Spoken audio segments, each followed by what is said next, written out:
Welcome to the Bible Reading Journey, where we are traveling from Genesis to Revelation. If you've been here before, welcome back.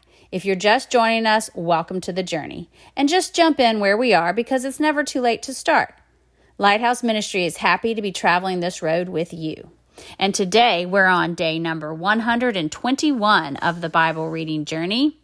And today's reading itinerary is the book of Ezra, chapters 1 through 3. You might want to pause here and first dive into today's reading for yourself. Then join us back here for thoughts about today's journey. Today's journey is titled Commission of the Temple Builders. And congratulations, you've completed the books of Chronicles and are starting the book of Ezra. Likewise, we celebrate that on our Bible journey, we are leaving Babylonian exile and returning to our homeland. As usual in the text notes, there's an outline of the book of Ezra to guide us on our journey. We are on section 1A of the outline today. Chapter 1, God stirs the heart. The Babylonian captivity is finally at an end, and we see God working in both people and events of history. God stirred the heart of Cyrus, and God stirred the hearts of the priests and Levites and leaders of the tribes of Judah and Benjamin. Verses 1 and 5 of chapter 1. Is God stirring your heart to do something? What? How will you respond to Him?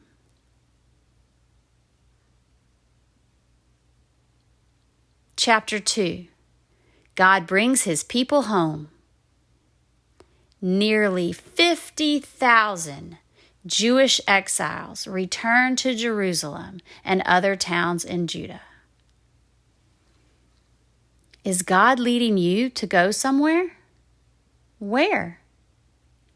How will you respond to Him?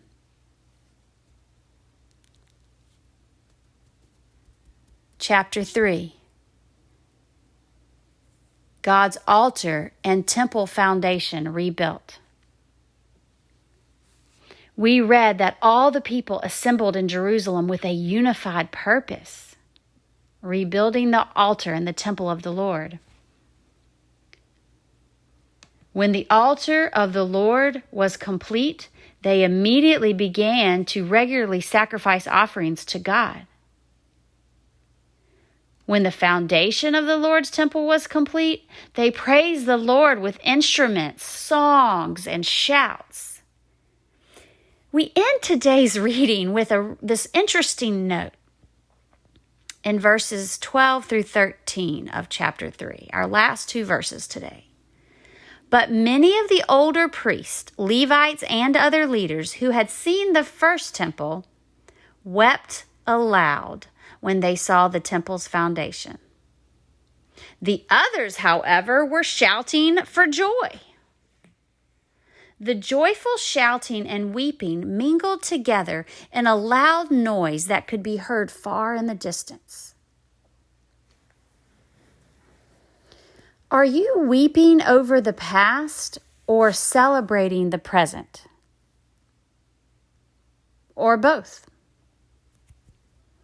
Which is your primary focal point? Thought of the day. The car windshield is much larger than the rear view mirror for a reason. Both are needed to successfully and safely navigate to your destination, but looking forward to where you are going is the primary focal point.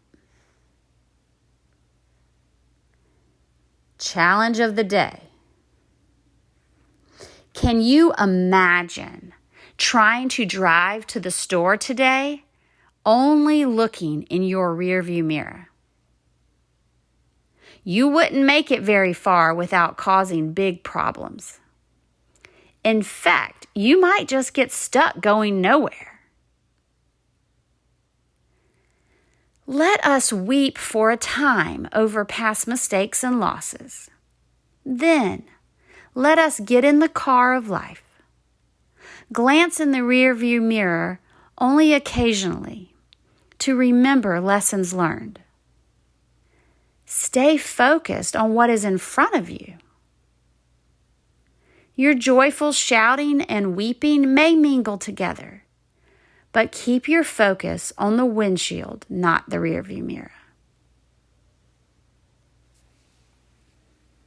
The text notes contain information on how to find us on YouTube, Facebook, and email. Happy travels today. See you next time. This is Lisa at Lighthouse. God bless.